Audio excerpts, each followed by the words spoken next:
let's move on to the next topic. So the next topic is that Nico Rosberg said that he sent an email, he sent an Instagram to what's his name, to Norris, telling Norris that he can give him advice for the psychological aspects. He said Norris didn't answer.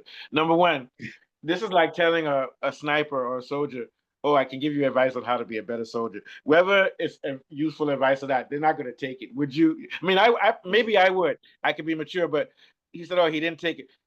I think that Norris knows now that he has a mental case, but he should read what Nico Rosberg said. Nico Rosberg said that once you keep repeating that, "Oh, I have this problem and I'm bad," you internalize it and it affects your driving. But I think Norris knows that already. So whether Norris listens to Rosberg or not is not important. But he needs to look at how Rosberg beat Hamilton that year. He needs to take the same thing. You have to make absolute sacrifices. Not that you say, "Oh, this weekend I won't drink," then you do it next week. He needs to take this very seriously because he may never get another chance to win, especially since they're changing the rules next year. He may not have a chance to win. So he needs to get very, very serious. But I don't know if I think he's a creature of habit, used to partying. He's also an extrovert. He cares about what people think about him. He doesn't want to be enemies with anybody. Like even he's afraid to race Verstappen because he says Verstappen is his friend. But the thing about Verstappen is Verstappen would say you are my friend, but he'll stab you in the back to win. So I don't know if there's anything that Rosberg can do. I mean, not Rosberg, that Norris can do. And also Rosberg said that, because Rosberg is a very good analyst. So at Spain, he pointed out that Norris made mistakes with snapping and oversteer that cost him 0.2 of a second, and which would have given him P1. And this goes back to the same thing in which Norris can drive well, but under pressure he makes mistakes, and that's why he may end up losing the season badly to Piastri, even though he's better than Piastri as a driver. Because the problem with Norris is that he's consistent at making mistakes. That means he does it every other race. He makes a big mistake. Piastri does not make big mistakes. He makes them very rarely. He made one mistake against Verstappen at the start, where he almost let Russell pass him because he got off the throttle, but he doesn't do it over. So even though Norris is a better driver, he's consistent at mistakes, and it's going to cost him. And right now, he needs to take this thing seriously. I remember earlier in the year, he said, "Oh, I've stopped drinking alcohol before races on the weekends." You didn't know that before. So maybe he has a culture of indiscipline. And you know that if you have a pattern of something you've been doing your whole life, it's difficult to change it. So I'm not sure if he can get past it this year, but he needs to overhaul his whole philosophy towards driving, and he needs to work on racecraft. What do you think, Kunle? Yeah. Yes, we're talking about Verstappen here. No, Norris. We're saying that Norris he's inconsistent and he talks down to himself too much. And his inconsistency due to not inconsistent, he's actually consistent in making mistakes in pressure situations, which is a big problem. Yeah. So and Rosberg gave him advice and he ignored. Okay, yes, as you were saying that he's not really yeah. Yes, I think you were saying that he's also more flamboyant in the social Media. mix of things. That he's not he doesn't have the devotion. Yeah, we're gonna have to cut Kunle off. Yeah, what do you think, Mr. Johnny? I think that there's more to learn. Okay, sorry. Yeah, Am I Kunle, still cutting? your system has been down. Are we gonna be able to do a show this evening later? I think I'm still cutting. I can hear you. Can you hear me? Yeah. Yeah. I don't know why it was fixed 10 minutes after Johnny left. It fixed it, and then now it's been working fine up until now. Some idiot set up another internet connecting, and it's reconnecting with mine, so I had to forget it. Yeah. So So that's just to what's catch you up, happening. Rosberg said that I had to forget the other connection. So Rosberg said that Norris is going to have to dedicate himself fully and get a psychological coach. Norris is ignoring him when he says that, but I think Rosberg is telling the truth because I think Norris is so his problem is so crippling that he needs somebody's help. He actually other drivers don't, but I think Norris sports needs psychology is very important. Yeah, not everybody needs a sports psychologist, but I think he does. So if he wants to win this championship, because this is it. If he doesn't win this year, he may never win again because they're changing the cars next year. Mercedes will win maybe, and also Piastri keeps getting better and better. This is it for Norris. What do you think, Kunle? Yeah.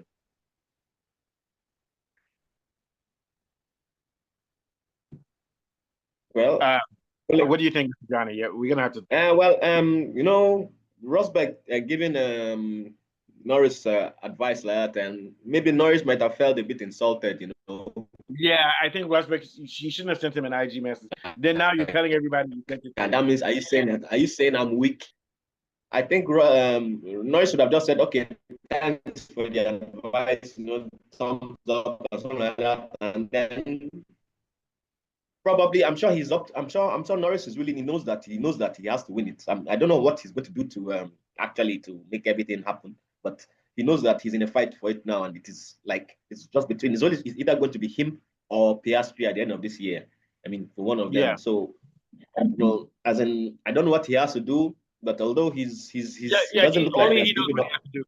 And actually, Rosberg is not helping him by coming publicly talking about this. He's not helping him. That's not going to help. Yeah. So just leave him. And I think at this point, they should just leave Norris and just whatever happens, happens. If he loses, he loses. He wins, he wins. It's not really our problem. It's his problem, And I'm not being sarcastic. Norris, no, I won't say I've been sarcastic. I would even Norris. If I was even Norris would probably be nice. Norris would have told him just fuck off or something like that.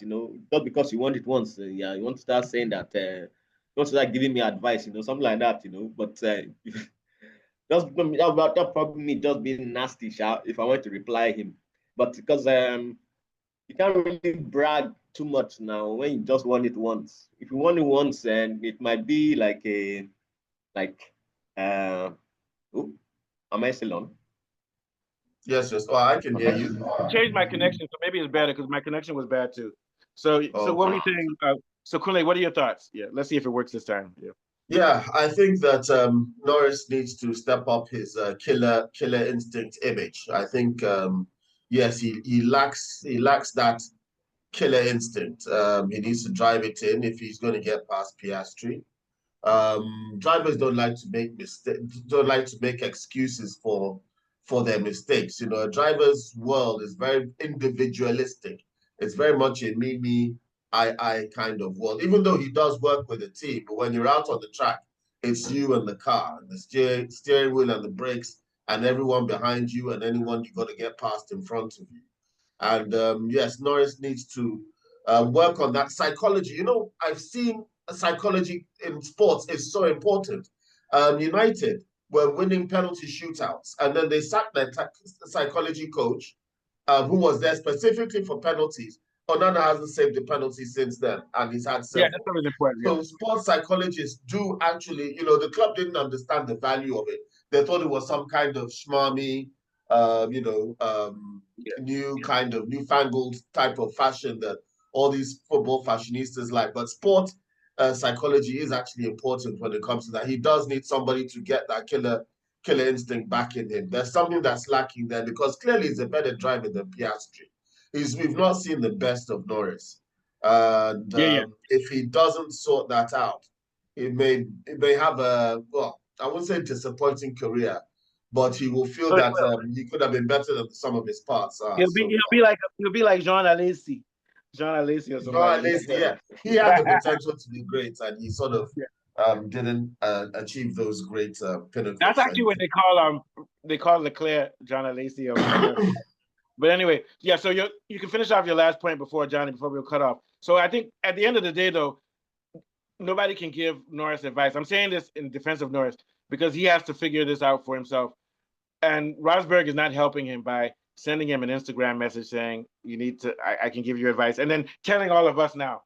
That's an invasion of privacy. That's reverse psychology. Yeah, maybe. But exactly. At the end of the day, why does Rosberg care? Like they said, Rosberg and Vettel are calling him. Why do they care? Because I feel bad for Norris, but we're not trying to help anybody because all of them are competing against each other. It's kind of like before a football game, if everybody prays to God, who's God going to help? So my point being is that I know we feel bad for Norris, but we have to remember that Norris is a billionaire. It's not like he tried to commit suicide or anything. He's just losing to his teammate. He doesn't, and actually it makes him look worse. It'll be just like, could you imagine if Kule and you are in a competition and now Kule, your mom comes to you and says, Kule, let me help you to beat Johnny. It even makes you look weaker when you have people coming and then Vettel said, I called him. It's okay to be. And it makes you even question yourself. Yeah. So they're not helping him. So what they need to do is this is something that the team needs to address. Zach Brown and those guys, if they don't have a problem, then there's no problem. You understand? But if they want to say, okay, and you have to approach it properly. They say, we've been struggling a little bit. If you need any help or anything, if you need and make it for the team. If anybody needs coaching and everything, feel free, so they can address it. And we shouldn't expose his weaknesses either. Yeah, but they shouldn't talk about it in public. Yeah, they should be behind. Because exposing his weakness is very bad. Makes him more vulnerable to. And that's what F1 does. They say you can't handle pressure. You can't handle pressure. Yeah, all of you are saying it. Then when he messes up, you say, "I told you, I told you." So and they're making it more pressure for him by saying that. They're making it harder. They're gaslighting him. That's what people are doing. They're gaslighting him. Exactly. Okay, so let's go to the last topic for the